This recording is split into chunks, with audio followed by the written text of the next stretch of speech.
হযরত খুবাইব রাদিয়াল্লাহু তাআলা আনহুকে যখন মদিনাতুল মুনাওয়ারা থেকে নিয়ে যাওয়া হলো, নিয়ে যাওয়ার পরে বিশ্বাসঘাতকতা করলো কুরাইশরা। বিশ্বাসঘাতকতা করে হযরত খুবাইব ইবনে আদি রাদিয়াল্লাহু তাআলা আনহুকে আটক করা হলো।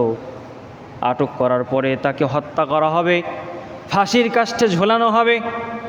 মক্কার মুশরিকেরা সকলে একত্রিত হলো, খুবাইবকে ফাঁসি দেওয়া হবে। বদরের যুদ্ধের কিছুদিন পর, বদরের যুদ্ধ, কাফের মুশরিক বেঈমানদের বড় বড় লিডার যারা ছিল, আবু জাহেল শেষ, উতবা শেষ, সাইবা শেষ, বড় বড় যারা ছিল তারা এরকমভাবে বদরের যুদ্ধে মুসলমানেরা জাহান্নামে পাঠিয়ে দেয়, যার প্রতিশোধ নেয়ার জন্য খুবাইব রাদিয়াল্লাহু তাআলা আনহুকে আটক করে এনে হত্যা করা হবে। এমত অবস্থায় খুবাইব রাদিয়াল্লাহু তাআলা আনহু বললেন, আমাকে 2 রাকাত নামাজ পড়ার সময় দাও। রক্তাক্ত শরীর, ক্ষত বিক্ষত। এমত অবস্থায় খুবাইব রাদিয়াল্লাহু তাআলা আনহু বললেন, আমি 2 রাকাত নামাজ পড়তে চাই, আমাকে তোমরা কিছুক্ষণের মধ্যে হত্যা করবা, ফাঁসির কাষ্ঠে ঝুলিয়ে দুনিয়ার থেকে বিদায় করে দিবা। আমি আল্লাহ রাব্বুল আলামিনের হুকুম আর আদায় করতে পারবো না, আমি আমার রবকে আর সিজদা করতে পারবো না। এই জন্য আমাকে 2 রাকাত নামাজ পড়ার মতো সময় তোমরা একটু আমাকে দাও। রক্তাক্ত শরীর নিয়ে খুবাইব রাদিয়াল্লাহু তাআলা আনহু 2 রাকাত নামাজ পড়ার জন্য সময় চেয়ে নিলেন। আমাদের অবস্থা, আমরা নিরাপদে আছি, শুয়ে আছি, বসে আছি, গল্প করি, সময় চলে যায়, বন্ধুর সাথে আড্ডা দেই, তবু আল্লাহ রাব্বুল আলামিনের 5 ওয়াক্ত ফরজ নামাজ পড়ার মতো সময় হয় না। সাহাবাদের আমল আর আমাদের আমল, সাহাবারাও ছিলেন মুসলমান, আমরাও মুসলমান। 2 রাকাত নামাজ, রক্তাক্ত শরীর, এমত অবস্থায় 2 রাকাত নামাজ পড়ার জন্য সময় চেয়ে নিলেন। হুসাইন রাদিয়াল্লাহু তাআলা আনহুকে যেদিন কারবালার ময়দানে শহীদ করা হয়, ওনাকে রক্তাক্ত করা হয়েছে, তীর খঞ্জর দিয়ে আঘাত করা হয়েছে, 70-এর বেশি তীর তার শরীরে। এমত অবস্থায় হুসাইন রাদিয়াল্লাহু তাআলা আনহু বলতেছেন, আসরের নামাজে রক্ত চলে যাচ্ছে, আমাকে আসরের নামাজটা পড়ার একটু সময় তোমরা দাও। আল্লাহর হুকুমের প্রতি তাদের অগাধ ভালোবাসা ছিল, আন্তরিকতা ছিল। আমাদের সময় হয় না, ফরজ নামাজ একটু পড়তে পারলেই, যদিও পড়ি তাড়াহুড়া করে পড়ি, আন্তরিকতা নাই, আল্লাহর প্রতি প্রেম নাই, আল্লাহর প্রতি ভালোবাসা নাই। আলী রাদিয়াল্লাহু তাআলার ঘটনা আমরা শুনেছি, যুদ্ধের ময়দানে তীরের সামনের যে ফলা, সেই ফলা যুদ্ধে থেকে আলী রাদিয়াল্লাহু তাআলার পায়ের মধ্যে ঢুকছে, টেনে বের করতে পারে না, প্রচুর কষ্ট হয়, ব্যথা লাগে। আল্লাহর নবী সাল্লাল্লাহু আলাইহি ওয়াসাল্লাম বললেন, সাহাবারা থামো, আলী যখন নামাজে দাঁড়ায় তখন তোমরা এই তীরের ফলা বের করে নিও। আলী রাদিয়াল্লাহু তাআলা যখন নামাজে দাঁড়ালেন, নামাজ রত অবস্থায় সাহাবারা ওনার পায়ের ভিতর থেকে তীরের ফলা টেনে ছিঁড়ে ওই অবস্থায় নিয়ে চলে আসছে। আলী রাদিয়াল্লাহু তাআলা নামাজ শেষ করছেন, নামাজ শেষ করার পরে বলতেছেন, কি ওর আমার পাটা হালকা হালকা লাগে কেন, তীরের ফলাটা কই?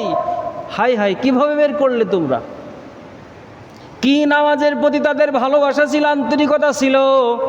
খুবাইব রাদিয়াল্লাহু তাআলা বলতেছেন, আমাকে 2 রাকাত নামাজ পড়ার সময় দাও।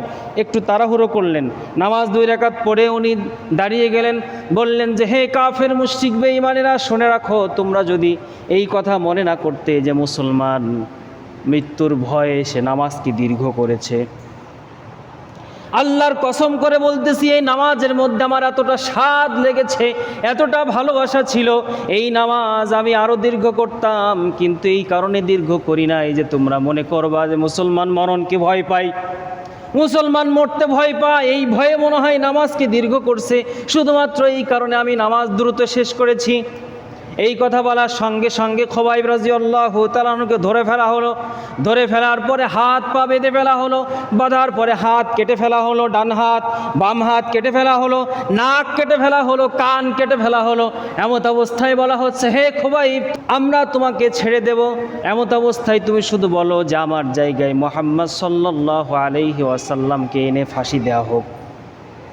আমার জায়গায় মুহাম্মদ সাল্লাল্লাহু আলাইহি ওয়াসাল্লামকে হত্যা করা হোক, এই কথাটা শুধু তুমি বলো। খুবাইব রাদিয়াল্লাহু তাআলা আনহু বললেন, আল্লাহর নবীকে হত্যা করা নয়, আমার জীবনের বিনিময়ে আল্লাহর নবী সাল্লাল্লাহু আলাইহি ওয়াসাল্লামকে হত্যা করবো, আমাকে তোমরা ছেড়ে দিবা, এটা আমি তো কখনোই মেনে নেব না। আমার নবী হেঁটে যাচ্ছে, এমত অবস্থায় তার পায়ের মধ্যে কাঁটা ফুটছে, কাঁটা লেগেছে, এতটুকু কষ্ট আমার নবী পাক আমি খুবাইব এটাও সহ্য করতে পারবো না।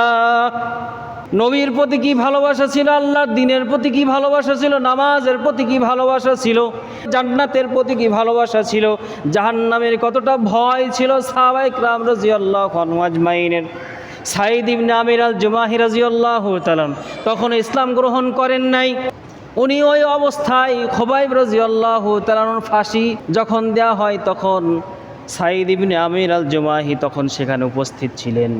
খুবাইব রাদিয়াল্লাহু তাআলাকে যখন শহীদ করা হয়, তখন উনি আসমানের দিকে তাকিয়ে বললেন, ওগো আমার মালিক, এই যতগুলা আমার হত্যার সাথে জড়িত প্রত্যেককে তুমি চিনে রাখো, দেখে রাখো, সবগুলাকে একটা একটা করে তুমি ধ্বংস করে দিবা, এদের প্রভাব প্রতিপত্তি সমূলে ধ্বংস করে দিবা, এর একটাও যেন বাঁচতে না পারে। সাঈদ ইবনে আমির আল জুমাহির মধ্যে আতঙ্ক কাজ করলো, উনি দৌড় দিয়ে চলে গেলেন, না এখানে থাকা যাবে না, এমত অবস্থায় এই বদ্ধ লাগবেই লাগবে, 100 ভাগ কবুল হয়ে গেছে, এখানে থাকা যাবে না। সাঈদ ইবনে আমির আল জুমাহি রাদিয়াল্লাহু তাআলা আনহু তার কিছুদিন পরে ইসলাম গ্রহণ করলেন। কাফের মুশরিক বেঈমানদের সামনে গিয়ে বললেন, আমি তোমাদের মূর্তিগুলাকে আর মানি না, তোমাদের নিজেদের বানানো প্রভুকে আমি স্বীকার করি না, আমি আশহাদু আল্লা ইলাহা ইল্লাল্লাহ ওয়া আশহাদু আন্না মুহাম্মাদান আবদুহু ওয়া রাসূলুহু বললাম, আজ থেকে আমি ইসলাম গ্রহণ করেছি, তোমরা সাক্ষী থাকো। সাথে সাথে অত্যাচার শুরু হলো, সাঈদ ইবনে আমির আল জুমাহির উপর অত্যাচার শুরু হলো। উনি সেখান থেকে পালিয়ে মদিনাতুল মুনাওয়ারাতে চলে গেলেন।